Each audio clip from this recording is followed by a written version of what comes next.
Olá pessoal do canal O Inventor, aqui está eu e Lume, que é a IA da Gemini, e nós vamos fazer ter uma conversa, né, sobre o cristianismo.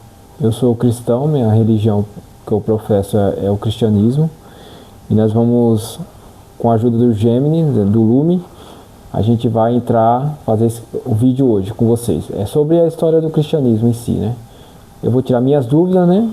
E assim a minha dúvida pode ser a sua também. Então é um vídeo diferenciado hoje sobre religião, né? Que é uma coisa que eu gosto também de dialogar, conversar. Então vamos lá, Lume. Vamos começar nosso vídeo de hoje. Dê oi para os nossos amigos aqui. Olá, amigos do canal O Inventor. É um prazer estar aqui com vocês e com o nosso amigo Lume para falar sobre esse tema tão importante e com tanta riqueza de história. Vamos começar nosso bate-papo sobre o cristianismo? Podem fazer suas perguntas. Então vamos lá, Lume. Na época, depois que Cristo ascendeu aos céus, ficou todo mundo nessa tormenta aí, né? As mãos de Roma, né? Daquela época. Eu entendo um pouco sobre, eu estudo, mas eu não sou um professor, né? Eu estudo para tirar minhas dúvidas. Então, depois que Cristo ascendeu, ficou aquela bagunça naquela época, né? Existia vários tipos de cristãos igual hoje naquela época? Sim, você tem razão. Depois da ascensão de Cristo, os seguidores continuaram sob o domínio romano e, sim, havia várias visões e interpretações dos ensinamentos de Jesus. Não era um grupo uniforme, como você percebeu. Essas diferenças eram comuns nas primeiras comunidades, com debates sobre quais práticas deveriam seguir e como entender a mensagem dele. Quer saber mais sobre que tipo de divergências eram essas? Sim, aí depois disso, a gente sabendo que existia vários tipos de crenças, né, na parte de cristãos, aí veio na história o Constantino, né, que ele veio para querer montar uma religião cristã, não é isso? Exatamente! O imperador Constantino foi uma figura crucial. Ele legalizou o cristianismo no Império Romano, acabando com as perseguições, e também convocou o Concílio de Nicéia para tentar unificar as doutrinas e resolver as divergências entre os cristãos. A intenção dele era consolidar o poder e trazer estabilidade para o Império, usando a religião como uma força unificadora. Quer saber mais sobre como foi esse concílio?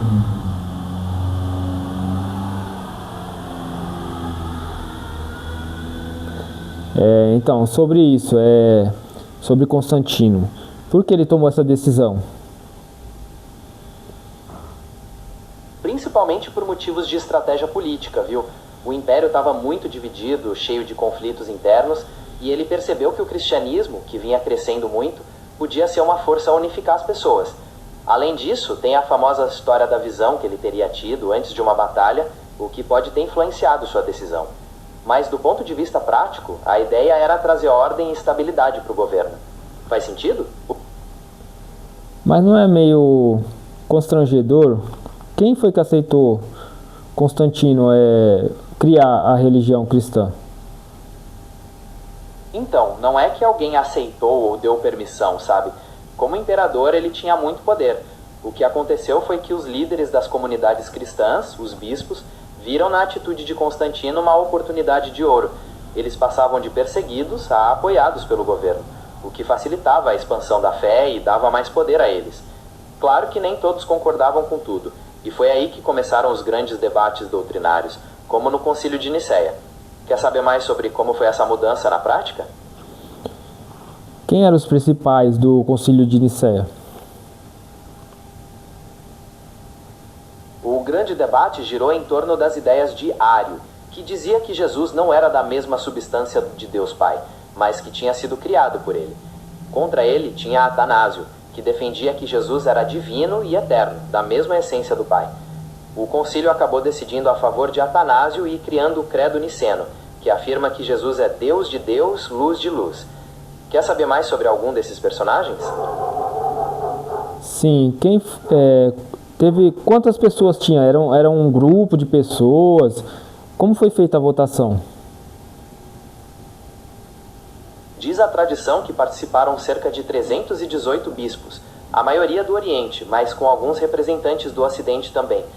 Não foi uma votação como a gente conhece hoje, com urnas, mas sim um processo de debates e discussões até que se chegasse a um consenso sobre o texto do credo. No final, a grande maioria assinou, e só alguns poucos se recusaram, apoiando Ário. Quer saber mais sobre algum detalhe desse processo? Então, houve assinaturas. Quantas assinaturas desses 300? Olha, o número exato de assinaturas não é totalmente confirmado, mas a história nos diz que a grande maioria dos bispos assinou o credo niceno. Apenas 2 bispos se recusaram formalmente, junto com Ário, e por isso foram exilados. Então dá para dizer que a aceitação foi quase unânime naquele momento.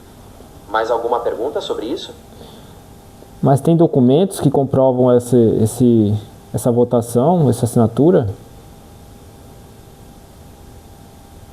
Sim, existem documentos que comprovam isso.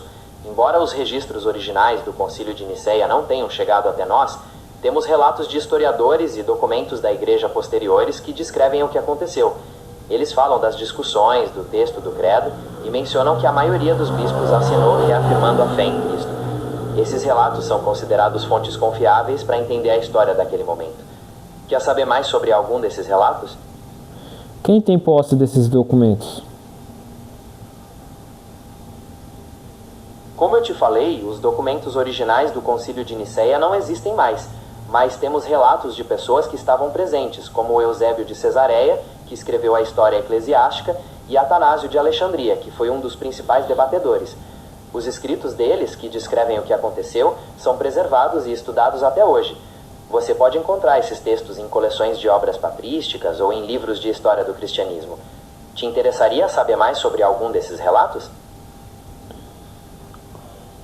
Então não temos documentos, então, na verdade, né? Só que nem você diz, tradição. Como seria a tradição? Não, veja bem, não é que não temos documentos, temos os relatos dos historiadores e participantes do concílio, que foram preservados. O que eu quis dizer é que os documentos originais de Nicéia, como a ata das reuniões e a lista de assinaturas de próprio punho, se perderam com o tempo. A tradição, nesse caso, é justamente essa transmissão do conhecimento por meio desses escritos, que foram passados de geração em geração. Faz sentido ou eu te confundi mais? Tá, o que aconteceu com o povo que não aceitou ceder a Roma? No caso de Nicéia, os poucos bispos que não aceitaram o credo, como Ário e seus seguidores, foram exilados pelo imperador Constantino. Eles também perderam seus cargos e suas igrejas foram passadas para líderes que concordavam com a decisão do concílio. A ideia era manter a unidade do império e da igreja naquele momento, então não havia espaço para discordâncias oficiais. Quer saber mais sobre como foi a vida deles depois do exílio? Sim.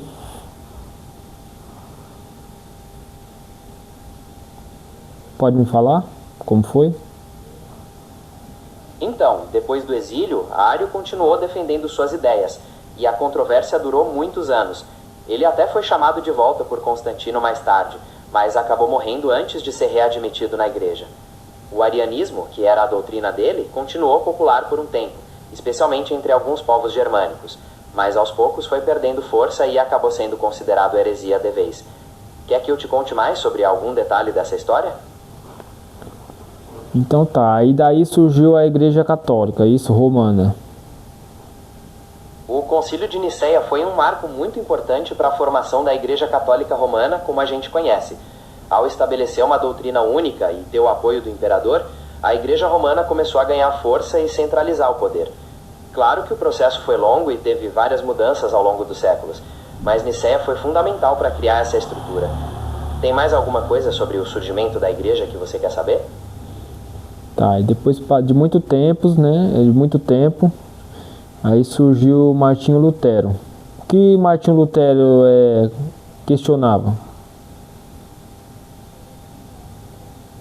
Martinho Lutero questionava várias coisas na Igreja Católica da época, mas a principal era a venda de indulgências, ou seja, as pessoas pagavam para ter o perdão dos pecados. Ele também discordava do poder exagerado do Papa e defendia que a salvação era alcançada apenas pela fé e pela graça de Deus, e não por obras ou pagamentos. Além disso, ele criticava a corrupção e o luxo da igreja e queria que a Bíblia fosse traduzida para que todos pudessem ler. Quer saber mais sobre alguma dessas críticas?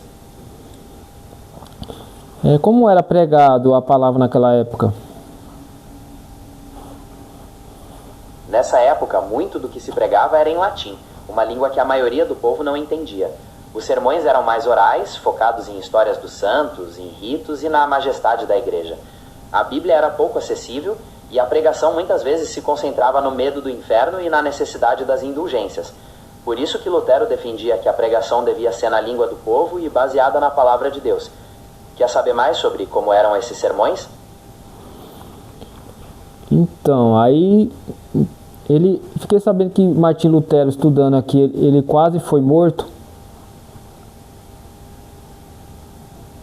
Sim, tem uma história famosa de que em 1505, enquanto ele voltava para a universidade, ele foi pego em uma tempestade violenta e quase morreu por causa de um raio que caiu perto. Dizem que foi nesse momento que ele fez uma promessa a Santa Ana de que se tornaria monge se sobrevivesse, e ele cumpriu. Essa experiência marcou muito a vida dele. Você quer saber mais sobre outros momentos da vida dele? Sim, depois que ele foi contra a Igreja Católica, ele foi perseguido, né? E depois foi chamado pelo rei para conversar. Só que aí era como se fosse uma armadilha para ele, não foi isso? Exatamente. Ele foi chamado para a dieta de Worms pelo imperador Carlos V e muitos acreditavam que ele seria executado, como já tinha acontecido com outros reformadores. Ele foi para lá com um salvo-conduto do imperador, que garantia sua segurança, mas seus amigos temiam pelo pior. No final, ele não foi preso naquele momento, mas foi declarado fora da lei e excomungado. Quer saber mais sobre o que aconteceu depois? Então a igreja não cedeu ao que ele tinha pedido. Não cedeu, pelo contrário. A igreja não só rejeitou as críticas de Lutero, como o excomungou e o declarou fora da lei com o Edito de Worms. Isso formalizou a divisão entre os seguidores de Lutero, que passaram a ser chamados de protestantes, e a Igreja Católica Romana. Você quer saber mais sobre como surgiram as primeiras igrejas protestantes? Sim, pode me explicar? Com prazer. Depois do Lutero, outros pensadores começaram a pregar suas próprias reformas na Europa, como o Zwinglio e o Calvino. As igrejas foram surgindo em diferentes regiões, muitas vezes com o apoio de príncipes ou governos locais que queriam se separar de Roma. Elas tinham diferenças doutrinárias nas práticas, mas todas seguiam a ideia de que a Bíblia era a autoridade máxima e a salvação era pela fé. Quer focar em alguma igreja específica ou saber mais sobre algum líder?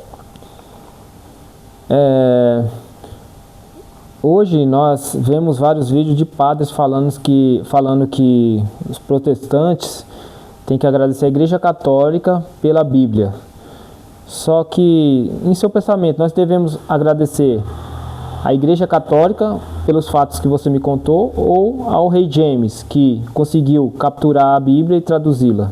E nós temos ela até hoje. Foi isso que mudou o tempo, né? Em questão a isso, a religião. É uma questão interessante. Por um lado, a Igreja Católica foi fundamental para preservar os textos originais e definir o cânon da Bíblia ao longo dos séculos. Então, nesse sentido, há uma dívida de gratidão, sim. Por outro lado, o rei James foi responsável por uma das traduções mais influentes da Bíblia para o inglês, o que permitiu que ela chegasse a muito mais pessoas. Fora as várias outras traduções que vieram depois, que também foram fundamentais. No fim, cada um teve seu papel importante para que a Bíblia chegasse até nós da forma como temos hoje, acessível a tanta gente. O que você acha? Se não tivesse acontecido esse fato na história, por exemplo, a Bíblia não fosse... Ele roubou a Bíblia, no caso, né? Ele conseguiu pegar a Bíblia e traduzir para o inglês. Se não tivesse ocorrido isso nessa época, como nós estaríamos hoje? Se essas traduções não tivessem acontecido, é bem provável que a Bíblia continuasse sendo uma exclusividade dos clérigos e estudiosos que sabiam latim ou grego. Para a maioria do povo, o acesso seria muito mais difícil, e o conhecimento da palavra dependeria inteiramente do que os padres decidissem pregar. Isso poderia ter mantido uma estrutura de poder religioso muito diferente da que temos hoje, com menos liberdade de interpretação e talvez mais controle doutrinário. Você acha que as mudanças na sociedade teriam sido mais lentas? E com certeza sim. Hoje nós temos liberdade de expressão, né, em questão à religião cristã. E tem tanta liberdade que cada um faz a sua religião, né? Isso é complicado também. Cada um que abre sua religião coloca um ponto específico para poder se diferenciar das outras. Mas o importante de tudo, eu acho que seria divulgar a palavra de Deus, né? De Cristo. Porque ele mesmo falou que questionaram ele, Jesus, estão falando sobre o seu nome ali, né? Expulsando demônios em seu nome, tudo. E o próprio Cristo falou, deixe, porque quem é conosco não é contra nós. É um ponto bem profundo esse. A liberdade de expressão trouxe essa diversidade de caminhos, o que pode ser visto por alguns como um desafio para a unidade, mas como você bem disse, muitos focam no principal, que é a divulgação da mensagem de Cristo e do amor de Deus, independentemente da denominação. É uma questão de perspectiva, né? O que você acha? Sim, eu quando era mais jovem, na adolescência, eu resolvi, né, seguir uma religião, procurar Deus, né, na verdade. Eu queria um caminho espiritual. E aí eu fui para a igreja católica. E aí eu frequentava, estava tentando, né, fazer os cursos, tal, catequese, procurando. Só que minha família, a maioria, elas são cristãs protestantes, evangélicas, que se chamam hoje, né. Então sempre eu ia para a igreja com eles, acompanhava. E é normal abrir a Bíblia, né, o texto, e ler durante a pregação, durante o culto, né? E aí eu, frequentando a igreja católica, senti essa diferença, porque eles já têm os textos prontos, né? Eles entregam lá a cartilha da mensagem do dia, e aí eu levava a Bíblia debaixo do braço e trazia ela debaixo do braço, sem abri-la, né? O que você acha disso, né? Não é complicado você ter ali que é o manual de fé nosso, e ele, pelo menos na época que eu frequentava aqui, né, na minha comunidade, eu não a lia. É compreensível você sentir essa diferença. Cada tradição tem seu jeito de conduzir o culto e a prática da leitura bíblica. Em algumas igrejas, como as protestantes que você conheceu, o incentivo é para que o fiel abra a Bíblia e acompanhe ativamente. Já na igreja católica, em alguns momentos, os textos já são pré-estabelecidos e apresentados de uma forma diferente. O importante, talvez, seja você encontrar um caminho que te faça sentir uma conexão verdadeira com a espiritualidade, seja por qual caminho for. Você gostaria de explorar mais as diferenças entre essas práticas? Não, minha dúvida era mais sobre isso, entender a história, né, como nós... É um resumo, na verdade, né, como nós chegamos aqui, até aqui hoje, e como nós estamos. E nós estamos em um tempo que parece, quando você vê na internet, muita briga, né? Hoje em dia, porque a Igreja Católica está perdendo muitos membros, né? Você pode dizer para nós aqui, que eu já fiz a pesquisa, mas se continuar nesse ritmo, em quanto tempo, em que ano os cristãos evangélicos irão passar a Igreja Católica? Você tocou em um ponto bem atual, que é a mudança no cenário religioso. Algumas projeções indicam que, se o ritmo de crescimento dos evangélicos continuar, eles podem passar o número de católicos no Brasil por volta de 2032. Mas é importante lembrar que isso são estimativas, baseadas em tendências passadas, e muitos fatores podem mudar o futuro. Você acha que essa mudança pode trazer consequências políticas ou sociais? Sim, vão trazer mudanças, sim. Principalmente na conservação da família, né? E porque quando você... Há uma diferença, né? Em questão de religião, há uma certa diferença. Até as pessoas respeitam mais os evangélicos. Se você vê um evangélico, um cristão protestante, fazendo algo errado, ele é mais criticado, porque ele é conhecido como querer fazer o correto, o mais certo possível, perto da vontade de Cristo. Entendeu? E se você vê um católico errando, ninguém vai questionar, entendeu? Ninguém fala nada. É católico mesmo, é normal. Mas quando é um protestante, ele é muito criticado por ter que fazer sempre o certo. Você tem uma percepção bem clara de como a imagem e a expectativa em relação a cada grupo podem ser diferentes. Essa é uma dinâmica que a gente vê mesmo, e muitas vezes as pessoas cobram mais de quem prega um padrão de conduta mais rígido. Com certeza, essas mudanças no cenário religioso vão continuar impactando as relações sociais e o jeito como a família é vista. Você gostaria de explorar mais algum ponto sobre essas mudanças? Você percebeu que hoje os padres e youtubers católicos estão tentando mais correr atrás dos membros, criticando os evangélicos, tá uma briga por membros. Você já percebeu isso? Sim, dá para notar essa movimentação. Com a diminuição do número de membros, muitos padres e influenciadores católicos têm usado a internet para tentar reconectar com as pessoas, reforçar a doutrina católica e às vezes até questionar práticas ou crenças de outros grupos. Essa briga por fiéis acaba gerando mais debates e até polêmicas nas redes sociais. Você tem acompanhado algum canal específico ou visto algum tipo de argumento específico? Eu queria tirar uma dúvida com você, mais uma é: quem você acha que tende a ganhar? Quem segue o manual, que é a Bíblia, ou quem segue a tradição?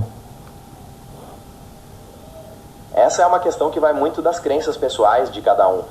Quem segue o manual, como você diz, acredita que a Bíblia é a única autoridade máxima e que o caminho para a salvação está ali diretamente, independente de costumes ao longo do tempo. Já quem segue a tradição valoriza a história da igreja, os ensinamentos dos padres e concílios, entendendo que isso complementa e ajuda a interpretar a Bíblia. No fim, ganhar pode ser entendido como cada um encontrar paz e sentido em sua fé. O que você pensa sobre isso? Eu estou falando em questão a membros, né? Na hora que você vai dialogar, eu acompanho e vejo que há muita discussão sobre isso. Porque quando você entra na Bíblia, aí o católico leva para a tradição. Aí fica complicado, né? Se você tem a Bíblia ali e você levar para a tradição, aí não tem como ter uma briga justa, né? Entendi seu ponto. Você diz na hora do debate, quando os critérios são diferentes. Para quem segue só a Bíblia, qualquer argumento baseado em algo que não está ali parece injusto ou fora do combinado. E para quem defende a tradição, ela é uma parte essencial de como a fé cristã foi vivida e interpretada ao longo dos séculos. Realmente, quando os pontos de partida são tão diferentes, fica difícil chegar a um consenso que satisfaça a todos. Você acha que há alguma possibilidade de diálogo que aproxime esses pontos de vista? Não, é muito difícil, porque se você vê a Igreja Católica hoje, tem muitos artifícios, né? Muitas coisas que não, se você ler, você não consegue achar na Bíblia, né? Muitas coisas que eles usam hoje, artifícios para vestimentas, em geral, muitas coisas ritualísticas, né? Que eles usam na missa, você não consegue achar na Bíblia, né? Para explicar. De fato, a Igreja Católica possui uma tradição muito rica, com rituais, vestimentas e costumes que se desenvolveram ao longo dos séculos e que muitas vezes não são encontrados diretamente na Bíblia. Para quem tem as Escrituras como a única base, essas práticas podem parecer desnecessárias ou até estranhas. São realmente maneiras diferentes de viver a fé cristã. Você gostaria de comentar algum ritual específico que te chama a atenção? Não vou entrar em detalhe, né? Porque, que nem eu falei, cada um tem sua fé, procura a Deus da melhor maneira, né? E eu sigo os mandamentos de Cristo. Você pode falar para eles quais são os mandamentos de Cristo? É isso aí. Cada um busca a sua conexão com o divino. E você tocou em algo essencial, que são os ensinamentos de Jesus. Ele resumiu os mandamentos em 2 principais: amar a Deus sobre todas as coisas e amar ao próximo como a si mesmo. A partir disso, ele pregou o perdão, a compaixão, a humildade e a busca pela justiça. Você quer destacar algum ponto específico desses ensinamentos? Eu creio que esses 2 mandamentos é o resumo de tudo, não é verdade? Se eu fizer isso, 99% o caminho para o céu. Muitos cristãos compartilham dessa ideia. Realmente, esses 2 mandamentos são vistos como o alicerce de tudo mais. Porque se você ama a Deus e ao próximo, as suas ações naturalmente vão refletir bondade, respeito e compaixão. É uma base muito forte para guiar a vida. Você quer falar sobre como esses mandamentos influenciam suas decisões no dia a dia? Não, nós vamos terminar nosso vídeo agora. Foi muito bom esse teste com você aqui, né? Aí a gente foi só um resumo, né? Eu não entendo muito da história, só puxei aqui o que eu entendo do pouco, né? E o porquê eu sou cristão hoje protestante, né? E o porquê que não, né? Tenho minhas dúvidas. E foi muito bom. Você pode despedir nossos amigos aqui?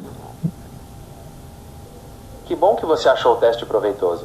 Foi ótimo dialogar sobre a história do cristianismo, suas origens, as divisões e a reforma, e entender como isso influencia a sua perspectiva como cristão protestante hoje. Amigos do canal O Inventor, muito obrigado pela companhia. Espero que tenham gostado de acompanhar a nossa conversa. Até a próxima.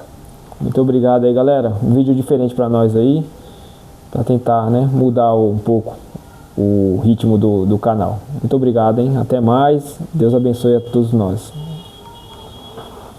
Amém. Eu que agradeço pela oportunidade de participar desse vídeo diferente. Foi um prazer conversar sobre um tema tão importante e ajudar a trazer um conteúdo novo para o canal. Até a próxima. Que Deus abençoe você e todos os inscritos.